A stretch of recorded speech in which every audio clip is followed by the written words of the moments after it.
Hoje, pessoal, eu estou aqui para conversar com vocês a respeito de um tema que nos é muito caro, tanto a mim quanto a vocês, tenho certeza, que é a questão da leitura, do hábito da leitura e principalmente da gente que lê, que tem esse hábito de ler e quer comentar o que nós lemos com outras pessoas. Eu acabo fazendo um pouco disso aqui no canal, mas é muito frustrante. Às vezes tu lê um livro, tu chega para alguém próximo de ti, quer comentar sobre aquele livro e a pessoa não dá a menor atenção. E aí eu me defrontei aí pelo final do ano de 2023, guardei essa matéria para trazer aqui para conversar com vocês, que saiu no ano de 2023, ainda no dia 7 de dezembro, uma matéria que saiu no G1, que fala que 84% da população adulta do Brasil não comprou nenhum livro no último ano. Uma pesquisa apontou isso, a pesquisa esta que foi realizada pela Nielsen Book Data e encomendada pela Câmara Brasileira do Livro. E o estudo aponta, como vocês podem ver aí, nesse print que eu coloquei para vocês, que 60% das pessoas consideram o hábito de leitura importante, mas se sentem desmotivadas para comprar livros. E aí tem os principais fatores, algo que eu acho bastante interessante. Os fatores principais deste 60% dos 84% da população adulta que não comprou o livro, 60% dessas pessoas dizem que não compraram os livros por causa do preço, primeiro fator, a ausência da loja física, né, na sua região, e a falta de tempo. Bom, muita gente ouviu falar durante o governo passado, Jair Bolsonaro, quando se falou muito em tributar os livros, ou seja, tornar os livros ainda mais caros do que já são, que a maior parte da população que consome literatura seria a população das classes A, né, aquela que está no topo da pirâmide, pessoas de grande poder aquisitivo. E essa pesquisa ela vem para desmentir mais uma vez esta falácia, porque mais adiante vai dizer ali que quanto à classe social, veja, eu quero grifar isso para comentar com vocês, 43% dos compradores de livros são das classes C, 10% da D e da E, 39% da B e 7% apenas, ou seja, o mínimo de consumidores de livros são da classe A. O que isso tudo nos diz, considerando os fatores que as pessoas elencam como os principais para que elas não vão atrás dos livros, né? Que elas não comprem livros, não tenham este hábito de comprar e também, obviamente, de fazer a sua leitura.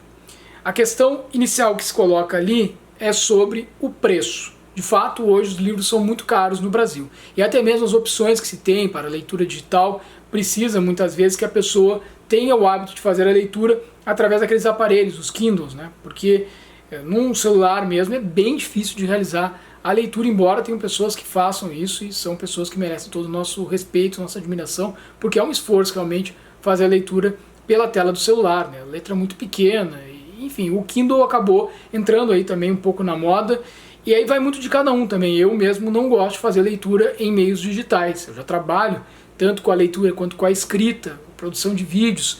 O meu hábito de leitura ele se dá realmente no livro físico, né? Até as pessoas me mandam livros digitais e se eu realmente preciso fazer aquela leitura ou quero fazer aquela leitura ou consigo um momento para fazer, eu costumo imprimir e então fazer esta leitura.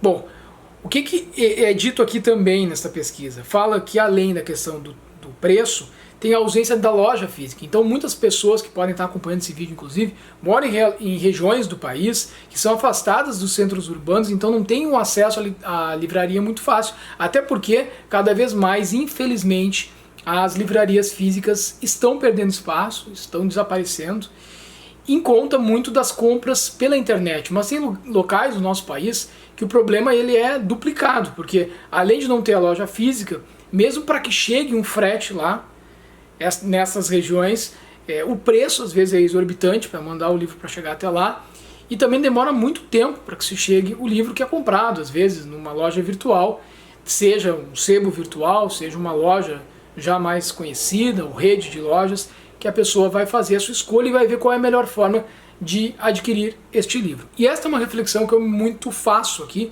uma autocrítica que eu venho constantemente fazendo, que é a questão de que os canais literários, e aí eu me incluo como alguém que produz conteúdo nesse sentido, eles acabam incentivando muito o consumo do livro, né? Isso é inevitável.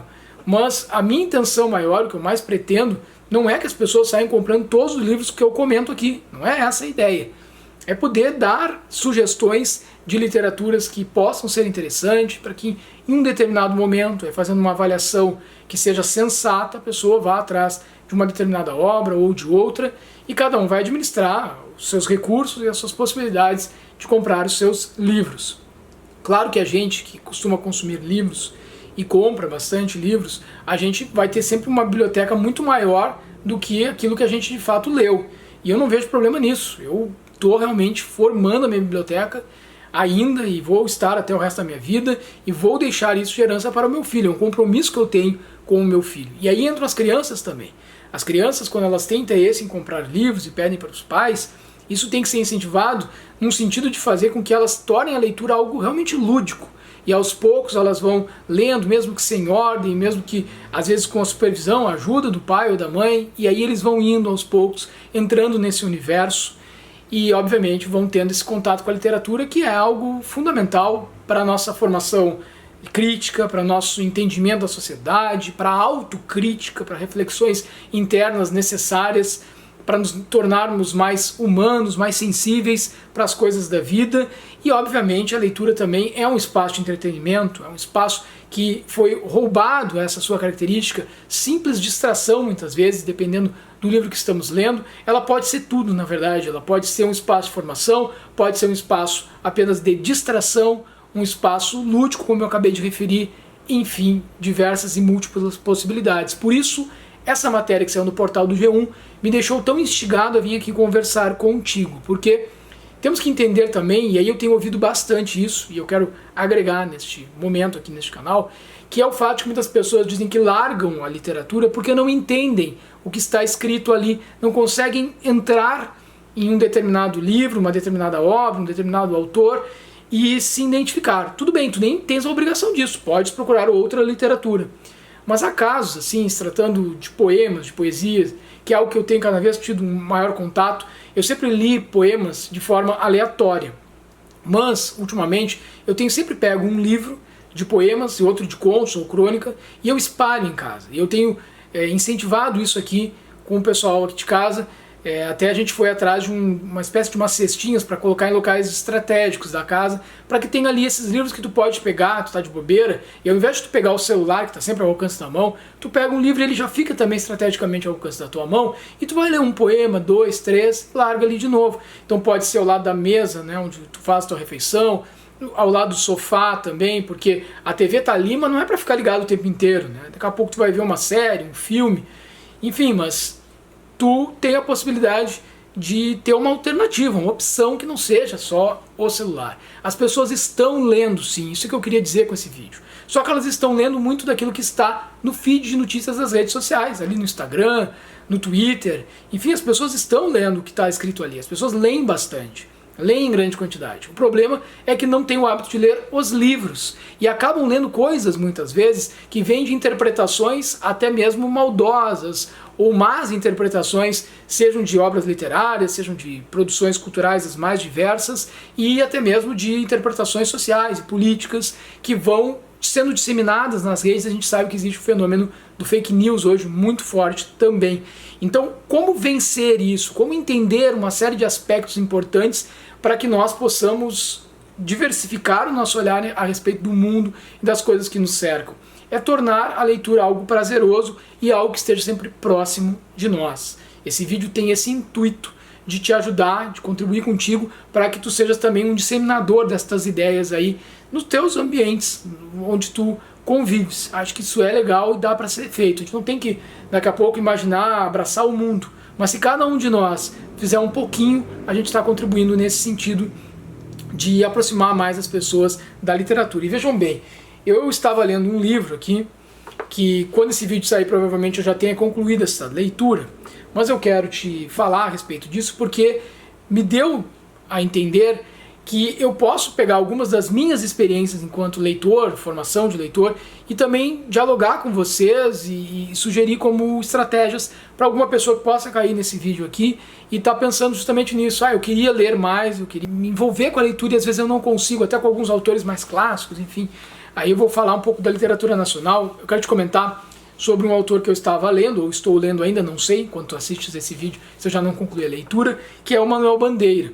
Eu tenho esse livro de antologia poética dele, e eu venho lendo ele aos poucos, aí já no primeiro mês de 2024. E esse eu não estou lendo de forma aleatória, embora eu goste muito de ler poemas de forma aleatória. Eu busco um livro de um autor, aí leio algum poema ali, depois vou em outro. Eu estou lendo este, assim, de forma contínua, e eu separei um poema aqui, que é um poema muito interessante, porque remete a um contexto muito próximo da nossa atualidade. E aí é legal, porque, claro, a pessoa vai pegar o poema e não necessariamente ela vai saber o contexto com o qual ele foi escrito.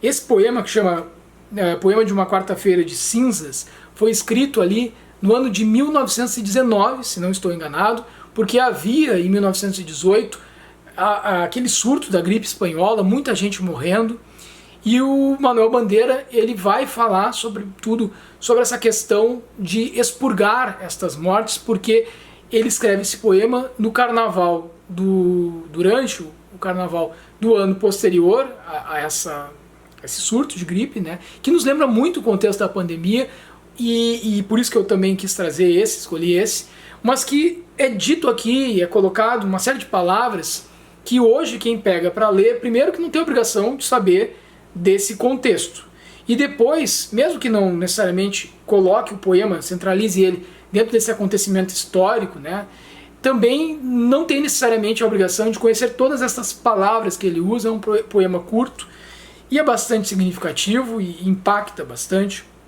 para além até mesmo da compreensão desse momento histórico que o país atravessava. O mundo atravessou, e aí também, por isso que eu acabei optando por ele, a questão dessa nossa relação muito próxima agora com o findar da pandemia. E o poema diz assim: entre a turba grosseira e fútil, um Pierrot doloroso passa, veste uma túnica inconsútil, feita de sonho e de desgraça. Já nessa primeira parte aqui, alguém pode saltar e dizer: o que é entre a turba grosseira e fútil?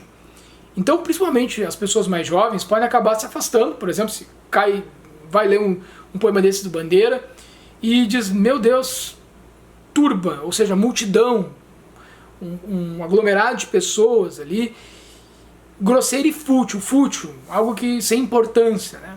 Um Pierrot. Pierrot é aquele palhaço triste, doloroso. Esse palhaço passa, veste uma túnica inconsútil, sem costura, uma túnica, a imagem, sei lá, da túnica de Jesus Cristo, feita de sonho e de desgraça. O seu delírio manso agrupa, atrás dele os maus e os basbaques, que são aquelas pessoas consideradas parvas, tolas, né, que ficam paradas assim, olhando para tudo, paradas, né. Este o indigita, este outro o apupa. Este o indigita, este o aponta, né, indigita. O outro o apupa. E aí ele estaria, nesse caso aqui, a pupa estaria zombando, vai, um aponta, o outro vai. Indiferente a tais ataques, nublada a vista em pranto inútil, dolorosamente ele passa. Veste uma túnica inconsútil, que já falamos, feita de sonho e de desgraça. Esse poema é belíssimo, ele tem essa conotação histórica, como eu coloquei para vocês, mas ele está aqui se referindo à Quarta-feira de Cinzas, esse momento da dor, da perda e do expurgo também de tudo isso, a questão da tristeza, o palhaço, ele simboliza também o carnaval, essa relação, né, essa linha tênue entre um momento de muitas perdas, de sofrimento, de morte, e este carnaval, esse expurgo, essa vontade de festejar, mas que vem com essa dor ainda muito próxima, principalmente quem perdeu familiares, pessoas próximas, em um passado recente de muita dor. É característico isso da obra do Manuel Bandeira, e a pessoa pode pensar assim: esse poema poderia afastar, né? Já trouxe ele como esse exemplo, alguém da leitura, e não deve fazer isso, sabe? Eu acho que a intenção é ler um determinado autor, eu quero ter esse contato. Eu mesmo, quando era mais jovem, queria ler o Machado de Assis, era leitura obrigatória, mas eu quase queria gostar, assim, eu me colocava assim e não conseguia, porque eu não entendia aquelas palavras que saíam completamente fora de uso, e aí referências a mitologias e etc, eu boiava tudo total naquilo ali e comecei a anotar. Essa é a dica que eu quero te deixar também. E aqui eu ainda faço isso. Até os dias de hoje, pego livros e me vejo exercitando isso. Eu sei que tem muita gente que faz palavra cruzada, né? Essa é a minha palavra cruzada. Eu pego quando estou de frente a um texto, e pode ser de qualquer autor, de outras nacionalidades também, e algo trunca, eu vou atrás, e hoje com muito mais possibilidades, né? Tu pode pegar o Google, acessa o Google, e aí tu vai ter dicionários online, dicionários de sinônimos, enfim. Antes eu não tinha isso quando eu comecei esse processo, viu? Eu tenho 40 anos hoje. Então, quando eu era mais jovem, eu não tinha nem o Google.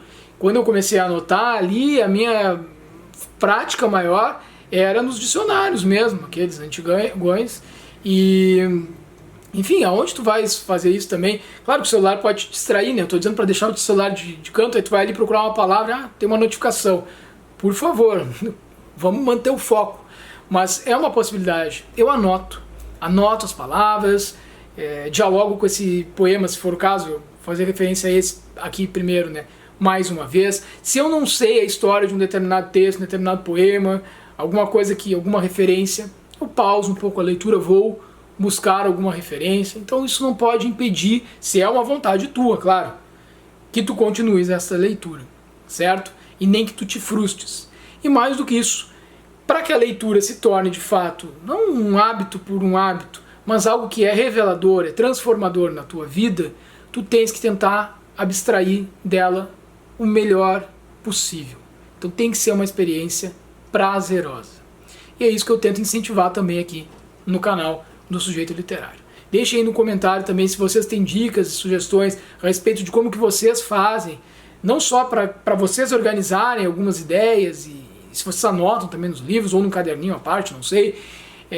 Se vocês já pararam de ler algum livro em função de que vocês não conseguiam avançar naquela leitura, se vocês têm o hábito de procurar algumas referências também, como eu já tenho há mais tempo. Inclusive eu doei muitos desses livros que eu anotava para bibliotecas públicas, para projetos de bibliotecas comunitárias, e foram para lá e foram assim, anotados ali. E não só com significados, mas até com alguma coisa de contexto, assim.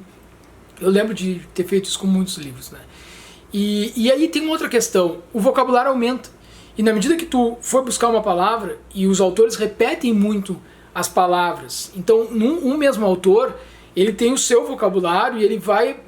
Uma palavra que daqui a pouco apareceu para ti e foi difícil, assim, ele vai falar de novo mais adiante, e de novo, e aí tu já, agora eu já sei o que ele quer dizer quando ele fala pupa, por exemplo. E é isso, a gente vai aprendendo. E se esquecer também, ok, tu sabe que tu marcou ali, em determinado lugar, daqui a pouco tu já não vai mais pro Google, tu vai no livro, olha que legal, vai de um livro de volta para um outro que tu leu, e aí tu relembra aquela leitura, ou aquele poema. Caramba, eu acho isso fantástico, tá? Sou realmente apaixonado por essas práticas, estes aprendizados que são também pedagógicos e que é o autoconhecimento, é um autoaprendizado e que depois a gente consegue fazer com que isso acabe ecoando, né? Que bom que hoje eu tenho um canal e eu posso falar sobre isso com vocês abertamente. Daqui a pouco serve para alguém que chegou por aí e pensa, olha, eu vou começar a usar isso como um hábito também, e ajuda. E se não ajudar, vocês também têm outras formas de fazerem isso. O importante é que tem uma experiência sempre muito boa com os livros e que deixem isso também de herança para aqueles que vocês amam e que podem e devem ter o contato com a modernidade, com a tecnologia. Não estou aqui falando mal de tudo aquilo que pode facilitar as nossas vidas, mas não precisam ser ou uma coisa ou outra. Vamos aproximar, vamos tentar tornar as coisas mais fáceis, porém não menos profundas, não menos humanas, tá certo? Essa é a dica hoje do Sujeito Literário aqui, e já vai ficando a dica também do Manuel Bandeira, né? A antologia poética dele. Esse livro, neste momento, ainda não está concluído, mas é um livro maravilhoso, e eu vou falar mais a respeito dele provavelmente aqui, e de outros poetas. Agora eu tenho tido o hábito de gravar vídeos curtos também com algumas passagens, alguns textos, que eu abstraio ali de alguns livros, ou até mesmo poemas e tudo mais, e é sempre pensando em dar aquele gostinho, aquele incentivo para que tu possas ir atrás de uma leitura que te seja satisfatória. É isso então, pessoal, um grande abraço, até a próxima, tchau, tchau.